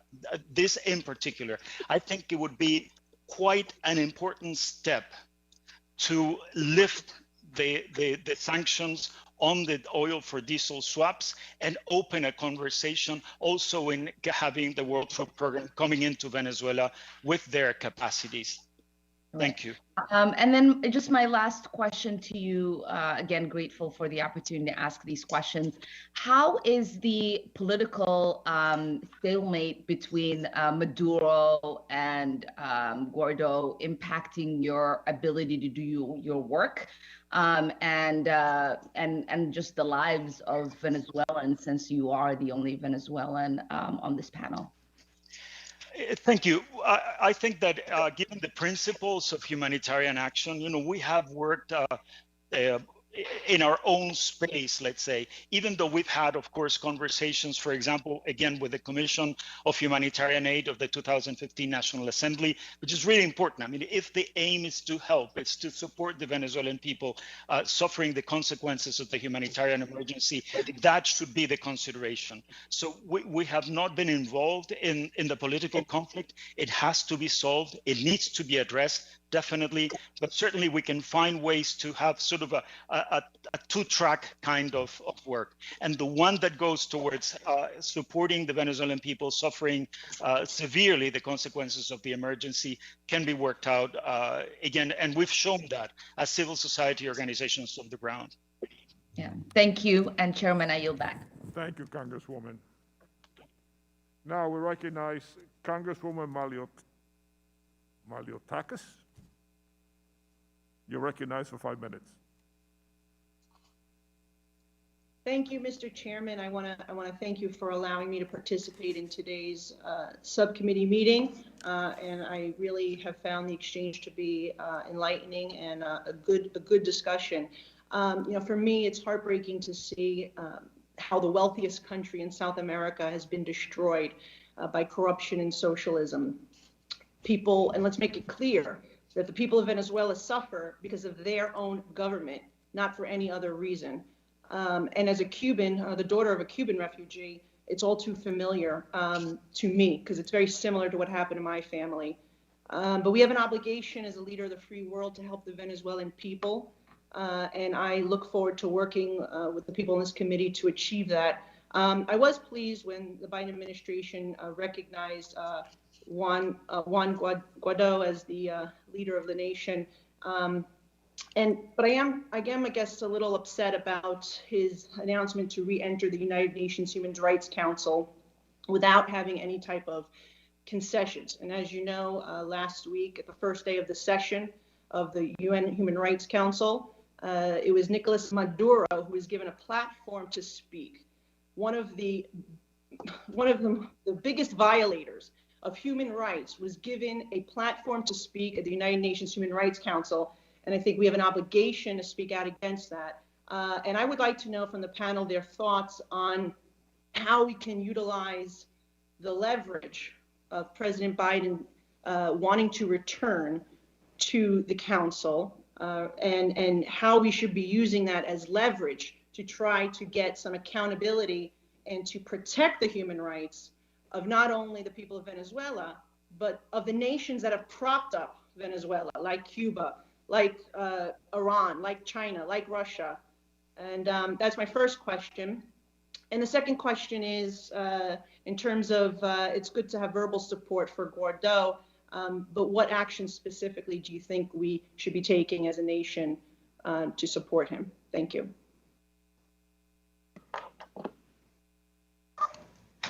If I can jump in on the UN Human Rights Council question, that would be great. Congresswoman, that's a great question.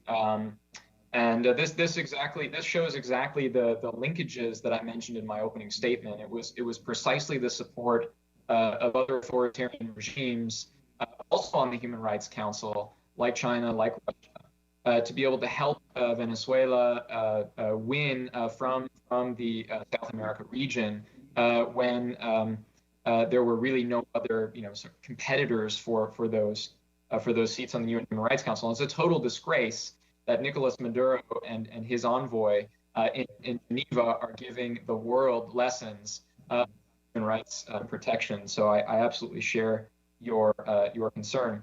And as a matter of fact, AEI has done a report on reforming the UN Human Rights Council, which includes a number of things, actionable things that should happen before the U.S.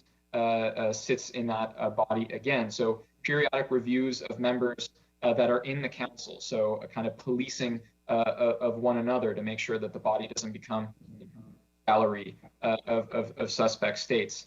More competitive elections.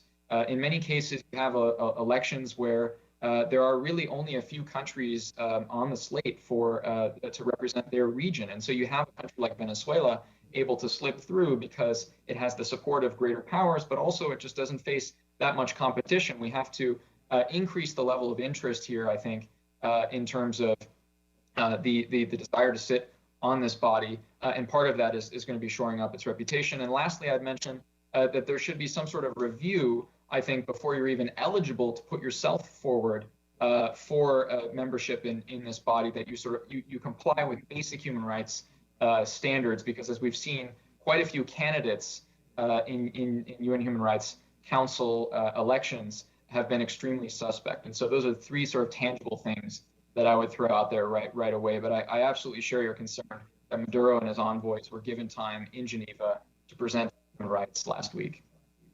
Please send me a copy of your report. I would like to read that. Thank you. We recognize now Debbie Wasserman Schultz, a tireless defender of Venezuelan and human rights in Venezuela, for 5 minutes. Thank you, Mr. Chairman, and thank you for your indulgence in allowing me to moonlight as a member of your subcommittee and on the House Foreign Affairs Committee. Some of you may know that I represent the largest concentration of Venezuelans in the United States. My hometown has so many Venezuelans that its nickname is Westonzuela. Proudly so. And in my own neighborhood, we are surrounded in our midst with friends and neighbors who have family in Venezuela, who have themselves fled from Venezuela.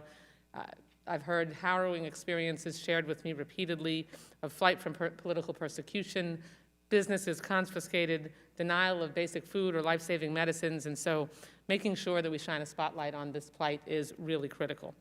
I want to ask Ms. Arson and Mr. Reyna if they can talk briefly about the relief that declaring temporary protected status for Venezuela would provide to Venezuelans in the United States who feared deportation. And specifically, if you could address why TPS, which is a legal protection that is based in statute, offers better protection than DED, which was haphazardly declared in the last 16 hours of the previous president's term, and making sure, from my perspective, I have been pleased to see that President Biden has clearly indicated his plans to declare TPS for Venezuelans, and if you could share with us your perspective on the difference and why TPS would be preferable.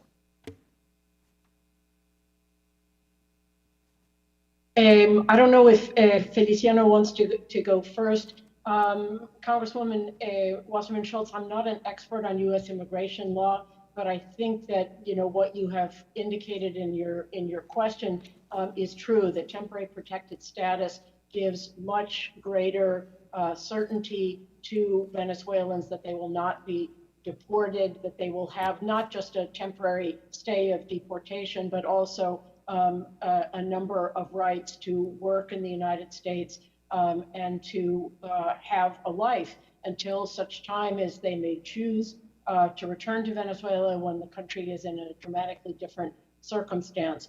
The deferred deportation is exactly that. It says we won't deport you.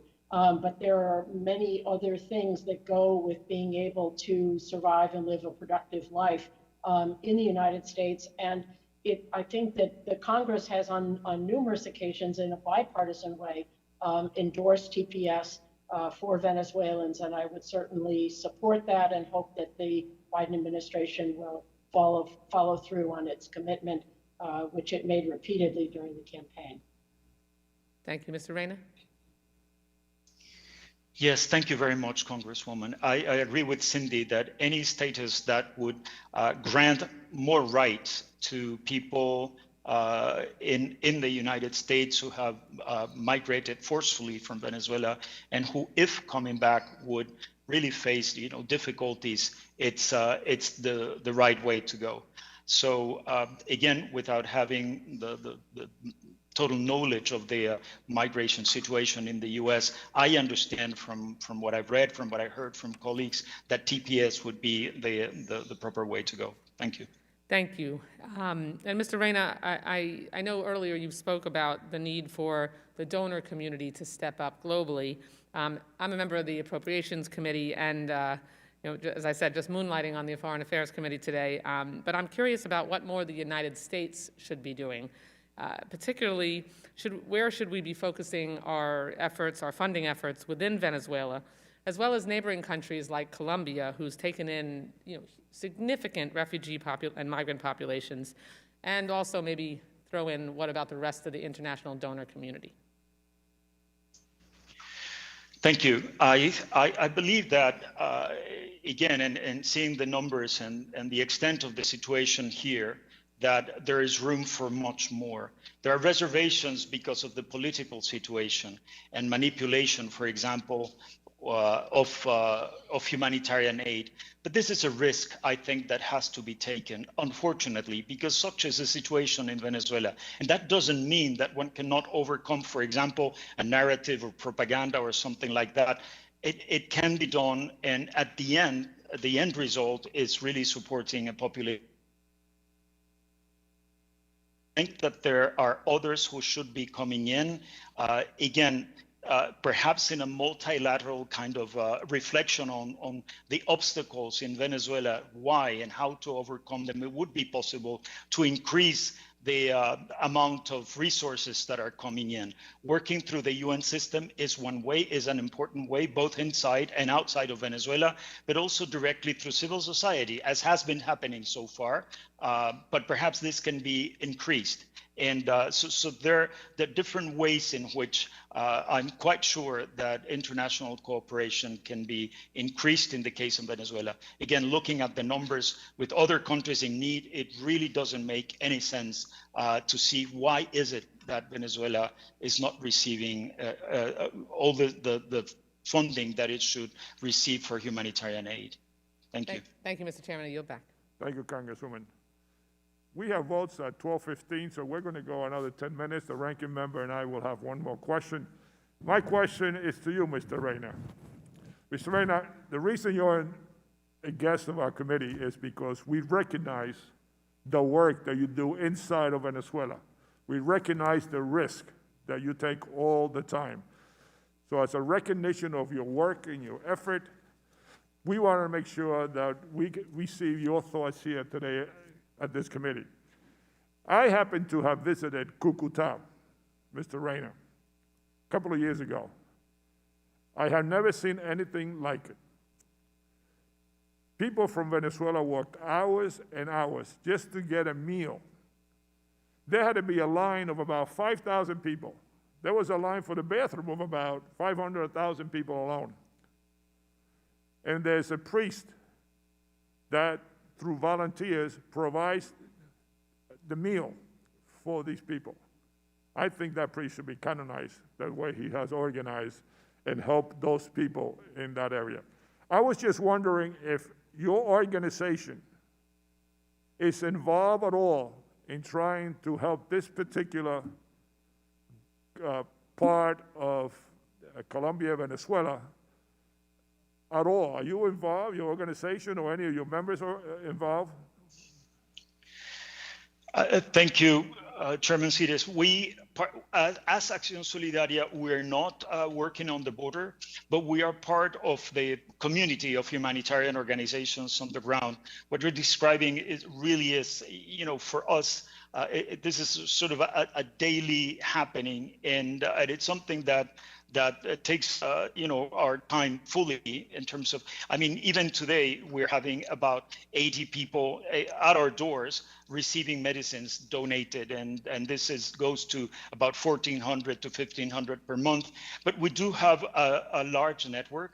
Some of the organizations on the border towns are working with the UNHCR and others in order to provide support for the displaced, internally displaced, and then also working with others outside of Venezuela to provide support for refugees and migrants on the other side of the border. So, and again, I think I really appreciate that you took the time to go to Cucuta to speak to the people and to see what they're going through. And hopefully also, perhaps this will, as I was saying, will lead to an increase in support, not only for what the response is here in Venezuela, but also in the region. We do need that, and the organizations that are working outside in this platform called Response for Venezuelans would really appreciate such support. Thank you, Mr. Reyna. Now I recognize the ranking member. Thank you, Mr. Chairman, and I have heard throughout our discussion today something that made me think of a quote that I used to use when I was running my healthcare company. I used to tell my physician leaders that no one cares how much you know until they know how much you care. And I want to make sure that both the people of Venezuela who can hear my voice today, the international community, and all of our witnesses, and we want to help. We want to help. We want to help the people of Venezuela who are suffering one of the greatest humanitarian crises ever, and certainly the greatest economic collapse ever. But my concern is that if that assistance is funneled to and through the regime, it only empowers the regime's leadership.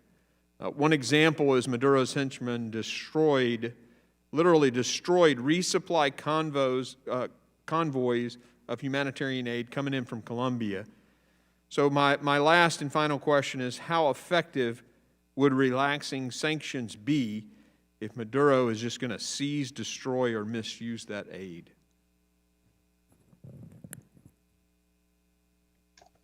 If I could address that, Congressman Green, again, just to repeat, the Maduro regime is the principal obstacle to greater delivery. But as Feliciano Reyna was pointing out, there is, I think, a lot of experience in Venezuelan civil society, in the international community, in delivering aid in an apolitical fashion. And that has to be a fundamental principle. And to go to what a number of questions have touched on, I think that the scale, the resources for the humanitarian response, both inside Venezuela and outside Venezuela for the refugees and migrants, has to be dramatically increased. And there are multiple international relief organizations, U.S. relief organizations, church organizations, USAID, State Department's Bureau of Population, Refugees, and Migrants that are involved in this every single day. And they just don't have enough. There's just not enough funding to go around. So I would encourage people as they look to what are next steps to help Venezuela to dramatically increase the amount of resources available. Yeah, and I was, in my preparations for today's committee hearing, surprised to see the delta between the aid to Syrian refugees and the aid to the Venezuelan refugees. And I agree with you that disparity, I mean, we have got to recruit international partners to this cause. But again, my great concern is whether it's an NGO or governmental assistance, it's got to get past Maduro to get to the people who need it. And I appreciate your thoughts and your comments. And Mr. Chairman, I yield. Thank you, Ranking Member. And thank you, thank you again to our witnesses and the members for their participation in this important hearing today. The crisis in Venezuela deserves our urgent attention. I will continue to work closely with my colleagues in the Biden administration on a bipartisan basis to pursue a peaceful return to democracy in Venezuela. With that, the committee is adjourned. Thank you to our witnesses. Thank you very much.